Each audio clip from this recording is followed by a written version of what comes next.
Bonjour à toutes et à tous. Merci infiniment. Je tiens à vous remercier réellement à chaque fois que je le fais.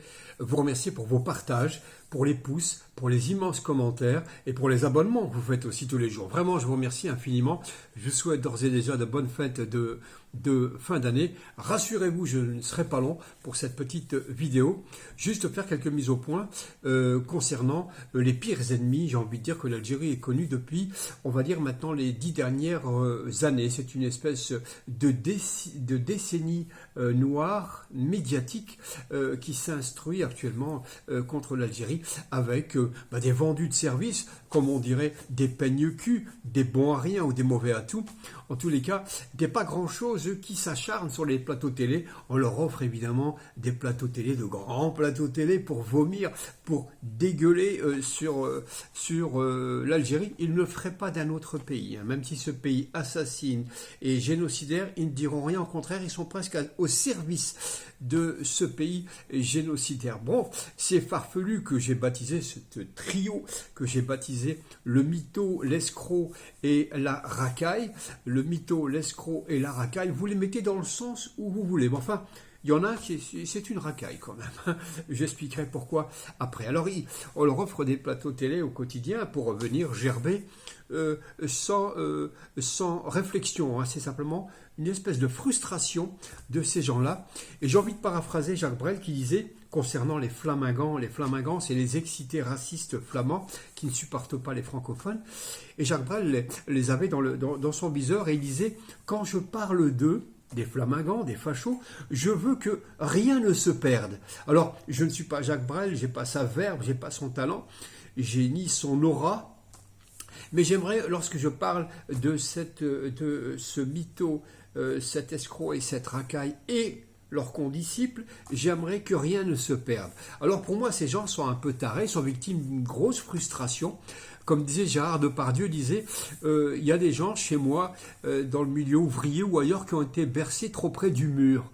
Autrement dit, à force d'être bercés près d'un mur et que leur tête frappait sans arrêt sur le mur, ils ont fini effectivement par avoir des problèmes psychologiques. J'ai l'impression que donc le Sansal, le Daoud et la racaille,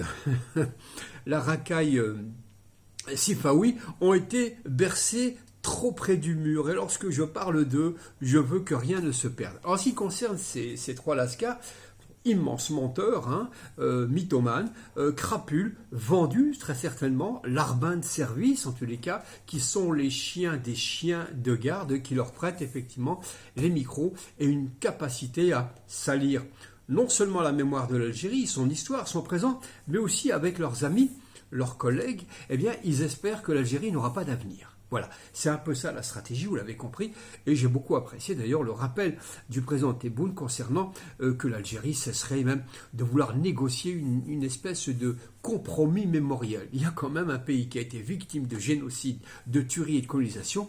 On ne peut pas mettre les deux mémoires sur la même balance.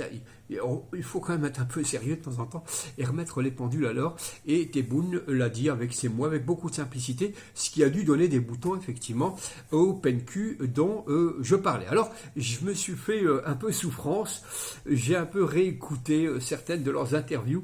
J'avoue que c'est drôle, c'est dramatique, et je pense que ces gens-là sont, je vais dire, ils n'ont pas de figure, comme on dit, parce que mentir à ce point-là, jouer la victime à ce point-là, chialer, se donner aussi des allures de Balzac ou de grand écrivain, ou de résistants comme Jean Moulin qui résisterait à l'islamisme, au danger absolu, eh bien, et l'autre qui joue au Voltaire, enfin des gens qui sont sur la liberté, qui sont la lumière de l'Algérie, la lumière du monde arabe, la lumière du monde tout court, et que cela serait la vérité vraie, et qu'à cette partie de là, ils peuvent cracher au quotidien sans craindre rien ni personne. Alors, en ce qui concerne le Sansal, l'histoire de l'Algérie, j'ai l'impression, soit qu'il a des problèmes d'amnésie, c'est possible, qu'avec l'âge, ou l'envie d'en dire trop, il ne sait pas déjà en quelle année a été détourné l'avion des chefs historiques de l'Algérie. Il se trompe, il parle de 55 ou 57, il ne sait pas trop.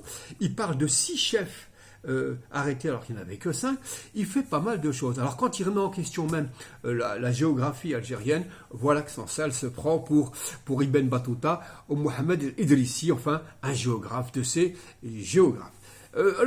Quand il parle un peu de ses bouquins, avec beaucoup d'hésitation, quasiment inaudible, hein, par un problème d'élocution, enfin passons, c'est peut-être encore une fois l'âge, il a à un moment, il parle d'un de ses livres où il fait référence à une de ses grand-mères adoptives, ou la sœur de sa grand-mère, qui aurait eu beaucoup d'argent et qui aurait été une femme qui aurait fait beaucoup dans la prostitution. Elle aurait eu un réseau de prostitution. Alors, quand j'entends Sansal dire ça lui-même, hein, il parle de sa famille, une partie de sa famille, on se dit qu'il a gardé quelque chose de cette grand-mère dans le domaine des filles tarifées, ou du plus vieux métier du monde. Il le pratique assez bien d'ailleurs aussi. Enfin, je ne me réjouis pas de son arrestation évidemment, mais je parle de faits concrets.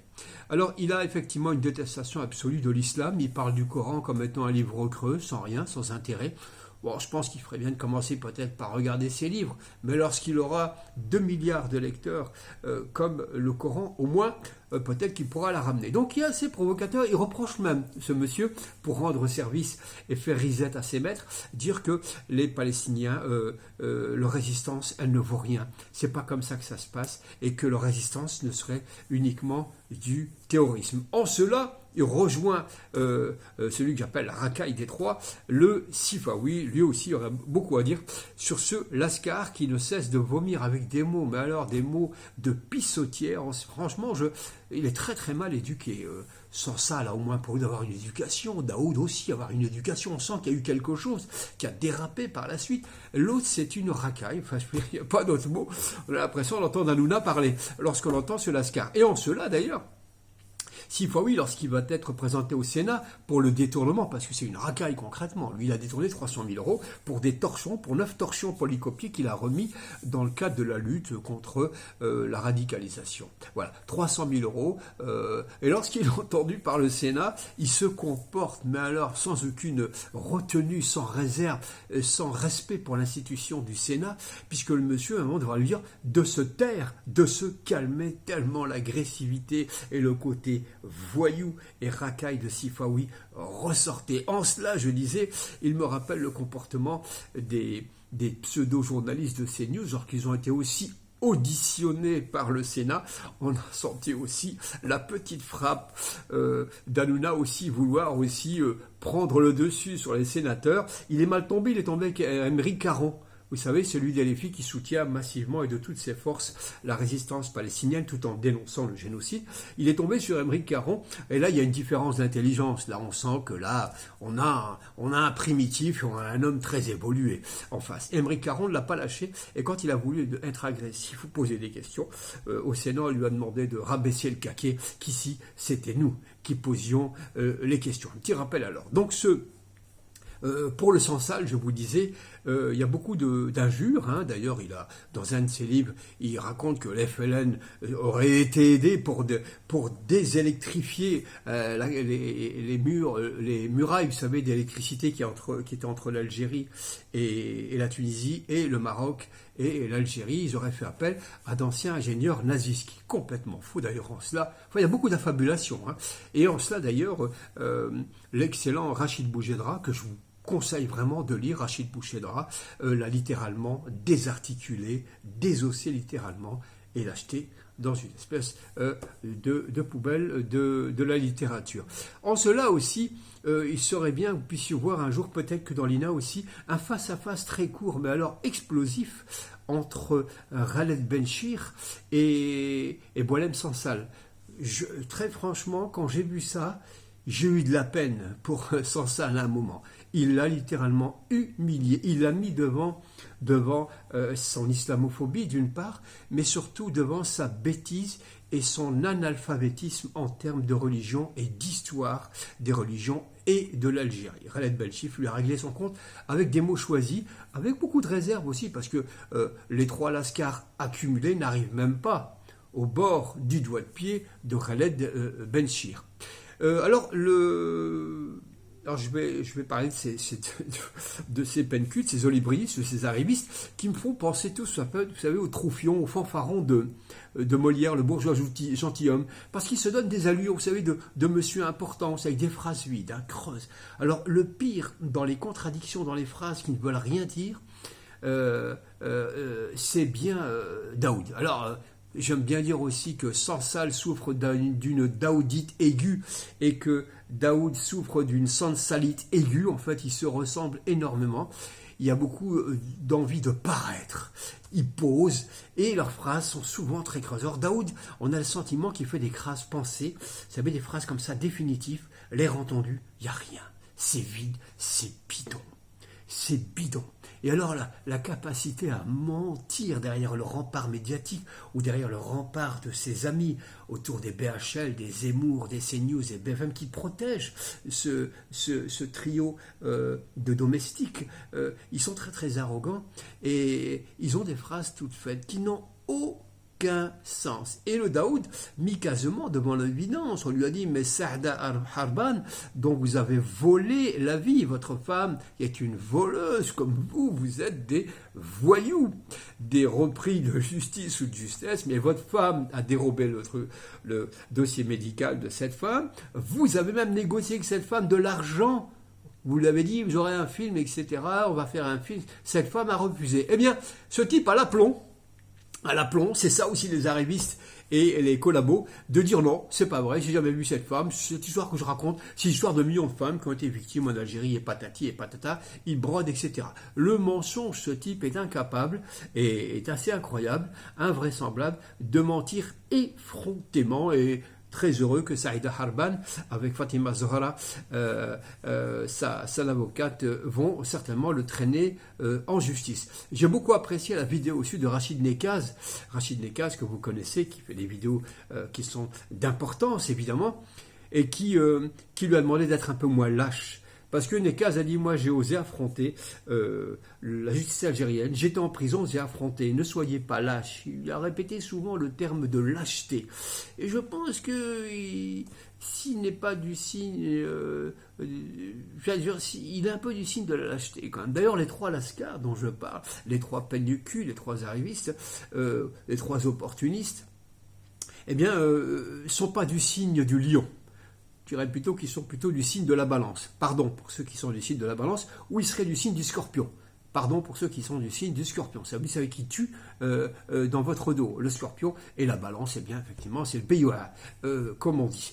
Donc, ces types-là, effectivement, affrontent tous les mensonges, protégés, effectivement, par l'armada médiatique, l'armada aussi politique, aussi, qui les protège systématiquement, tant qu'ils cracheront sur l'Algérie, qui semblerait aujourd'hui soit le pays qu'il faut absolument détester, dans le ton parisien, dans le ton médiatique, dans le ton de l'État profond, disent certains, c'est le pays qu'il faudrait lui refuser, d'avoir à l'avenir une stabilité, on le refuse même actuellement, donc de pouvoir être souverain et d'avoir une justice et de pouvoir juger des gens, des griefs que l'Algérie leur fait porter. Je disais, chers amis, cette petite vidéo pour un peu mettre les pendules à l'heure et que je veux, comme disait Jacques Brel, encore une fois, je répète, que lorsque je parle d'eux, que rien ne se perde parce qu'on n'aura pas, je n'aurai jamais, moi, la puissance de répondre à ces gens-là qui sont invités dans tous les plateaux, dans tous les merdiers médiatiques du monde et soutenus par ceux qui ont un pouvoir occulte, un pouvoir illégitime en France, mais qui ont un pouvoir et qui portent. C'est les rats. J'aimerais remercier aussi le travail de Salim Laibi aussi qui dénonce à sa façon. Alors on va dire oui mais vous êtes vous parce que vous êtes algérien, aigri, etc. Non, il n'y a pas que nous qui dénonçons la supercherie de celui-là, de Daoud notamment.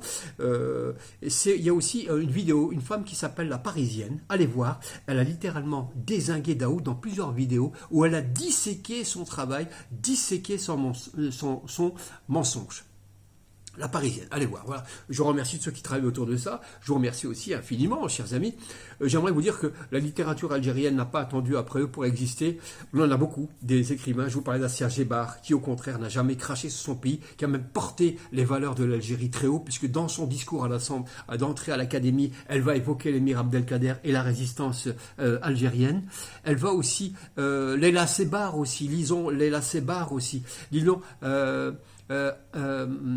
aussi Maïssa B, évidemment, relisez aussi Mohamed Dib aussi, relisez aussi Habib Tangour merveilleux qui est sociologue et écrivain. Il y a une merveilleuse photo de Habib Tangour où on le voit aux côtés de Mohamed Dib et de Edmond El Maleh,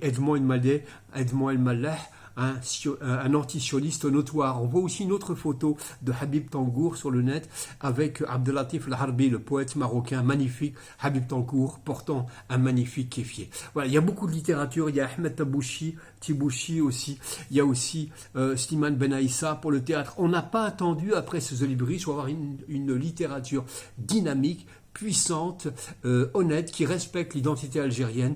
Alors c'est Lascar qui descend, ce trio, donc le mytho, l'escroc et la racaille, se cache derrière des grandes figures, des illustres. Il se cache derrière les figures de Rachid Mimouni, de Tahar Jaoud. Alors j'ai envie de dire, honte d'évoquer ces hommes d'un grand courage qui ont su faire la part entre la critique d'un système politique et l'histoire et la réalité algérienne. Lorsque ces Lascars, ce trio de crapules arriveront à la cheville d'un Rachid Mimouni, de Mohamed Dib, de Habib Tangour, d'Assa Djebar, on en reparlera. Merci infiniment.